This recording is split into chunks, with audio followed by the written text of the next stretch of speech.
You were never meant to hear this recording. That's the first thing that came to mind as I replayed the 911 call, not for evidence, but for understanding. A woman had called the emergency line, hysterical, entitled, dangerous, spinning a web of lies so convincing she almost fooled the system. Almost. But what she didn't know was that the system was me. I was the one on the other end of the headset. I was the dispatcher. And the land she was trying to invade, it was mine. This wasn't just a petty HOA dispute. This was something deeper, a ritual, repeated in 1,000 towns across America. Where authority is weaponized not to protect, but to dominate. Where rules aren't about order, they're about control. You see, Patricia Garrison, Sunset Ridge HOA president, wasn't calling for help. She was calling for power. And like so many petty tyrants before her, she believed her title, her status, her connections gave her dominion over truth. But what happens when the script flips? What happens when the faceless voice on the other end of the line is the man you just threatened? This is not just a story about a false report. It's a mirror held to the face of every institution that's ever taught you to obey without question. HOAs, dispatch centers, legal systems. You think they're here to serve you? Wrong. They serve themselves. And you're just another name in the database. Until today. Because what happened on my ranch isn't rare. It's revealing, a crack in the mask. And once you see it, you can't unsee it. So keep listening. Because in the next few minutes, I'm going to drag you deeper, one revelation at a time, until you understand exactly how deep this rot goes. By the end of this story, you'll see it. The system doesn't just protect corruption, it depends on it. And that truth is exactly why they never wanted you to hear this. This isn't about one HOA Karen. They always come with a smile first. HOAs are sold to the public like neighborhood guardians, keepers of peace, order, and property value. But behind that smile lies the cold machinery of a system built for control. And once it locks onto you, it doesn't let go. When Patricia rolled up to my locked gate in her pristine Lexus, blaring the horn like she was owed an audience, I didn't see a neighbor. I saw the face of an empire that thinks it owns everything it sees. She wasn't just demanding access to hiking trails. She was trying to reclaim dominion. She pointed to an imaginary right, the community's legacy of use, as if her repeated footsteps across someone else's land had somehow rewritten the deed. As if her belief trumped ownership. That's how it starts, with a story. A lie told often enough, it hardens into law, into myth. And myths are powerful, especially when backed by institutions. HOAs were never about homeowners. They were designed, historically, to segregate, to gate, to divide. Read the fine print. These organizations were born out of redlining, class warfare, and legal manipulation. Their roots are rotted in control, and yet, today, people welcome them, join them, obey them. Why? Because people fear chaos more than they hate control. Patricia knew that. She weaponized it. And when I told her politely that the land was private, she didn't retreat. She escalated, because that's the doctrine of control. When challenged, double down. She threatened. She invoked status. She invoked the HOA like it was a sovereign state. I know people, she said. You haven't heard the last of this. And then she made the fatal mistake. She called 911. She didn't realize that she wasn't just calling the police. She was activating a system built to respond, not to truth, but to fear. She claimed I was armed, aggressive, dangerous. She knew exactly what she was doing. Most men spend their lives walking on foundations. They never question. Roads, laws, borders, titles. They assume these things are real, as if written by the gods. But what if I told you those foundations were illusions, architected not to protect you, but to contain you. When Patricia called 911 and claimed I was armed, she wasn't just lying, she was casting a spell, a psychological trigger. Because the word armed doesn't just describe, it commands. It commands panic. It commands a response. It pulls from the depths of a system trained to react without thinking. That's the real game. These systems aren't built to verify. They're built to comply. And when compliance is based on fear, truth becomes irrelevant. Power becomes everything.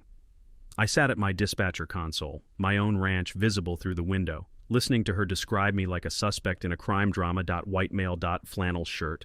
Weapon in waistband. Aggressive demeanor. I glanced at my cell phone, tucked in my jeans. That was her weapon. You need to understand something, and I need you to really hear this. False accusations aren't just lies, they're technological weapons.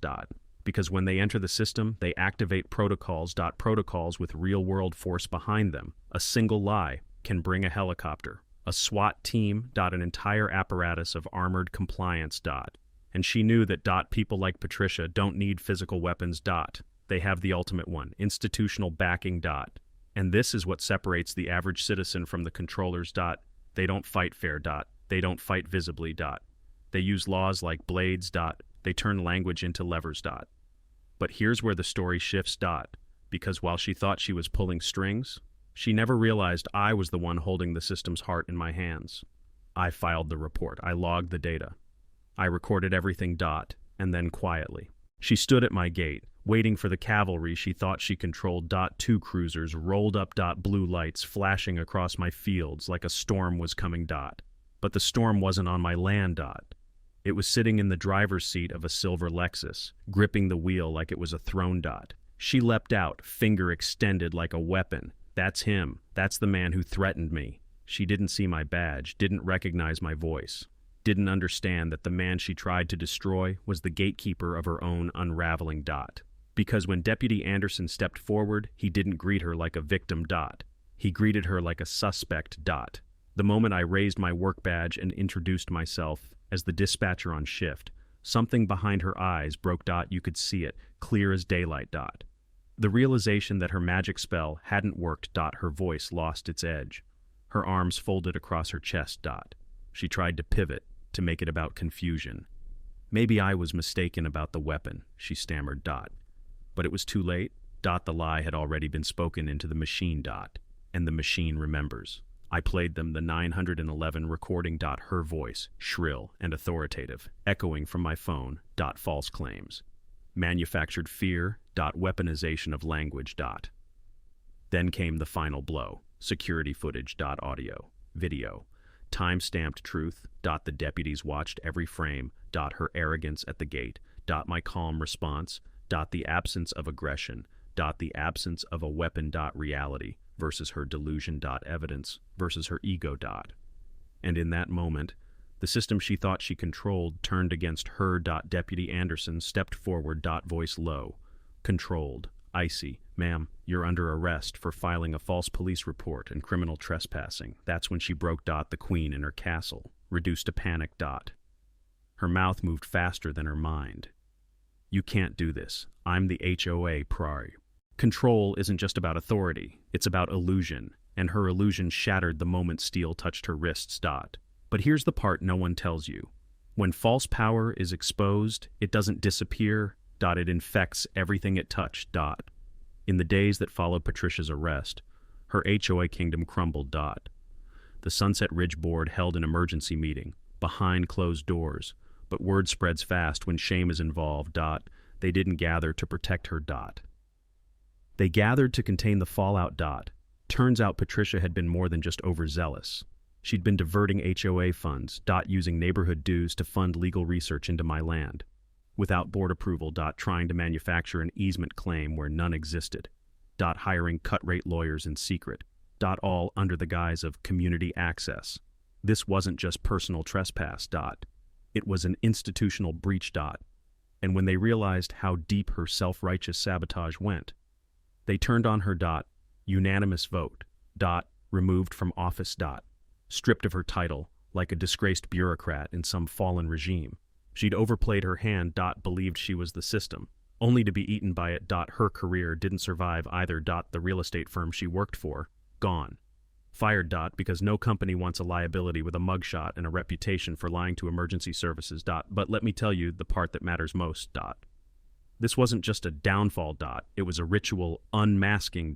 Because for every Patricia Garrison, there are 100 more hiding behind badges, uniforms, and polite smiles. Using procedure as a weapon.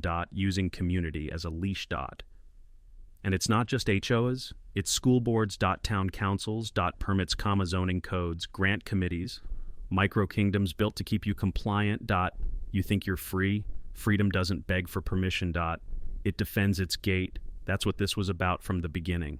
There's a moment right before the verdict when time freezes. The courtroom was silent. Every breath held. Every eye on her. And Patricia, the woman who once thought she ruled by title and force, stood small. Stripped of arrogance. No HOA badge. No Lexus. No power. Just a defendant waiting to be judged by the system she once weaponized. The recording was played again. Her voice, trembling with manufactured urgency, echoed through the chamber. He might be armed. He's denying me my rights. Falsehood after falsehood, layered like a script written in desperation. Then came the footage, my gait, our exchange, the calm in my voice against her threats. The jury didn't flinch. They didn't need convincing. Because the evidence didn't speak. It roared. When I took the stand, I didn't speak for revenge. I spoke as a man who had seen the dark veins of power run through systems most people think are neutral. I told them what it means when 911 becomes a tool of manipulation. When institutional trust is hijacked by petty warlords wearing yoga pants and false smiles. That's the real danger. And the judge saw it too. 6 months jail. 3 years probation. Thousands in fines. And 200 hours of service to a community she tried to conquer. It wasn't just punishment, it was exposure. But here's the part they won't show on the evening news. When she stood to be taken away, her legs nearly buckled. And for the first time, the courtroom saw her as she truly was. Not a queen. Not a leader. Just a woman who thought the system would always be on her side until it wasn't. As she disappeared behind the doors of justice, something shifted. Not just in that room. But in me. Because I realized this was never just about her.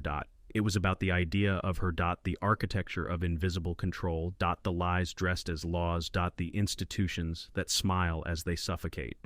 Men, listen to me, CL.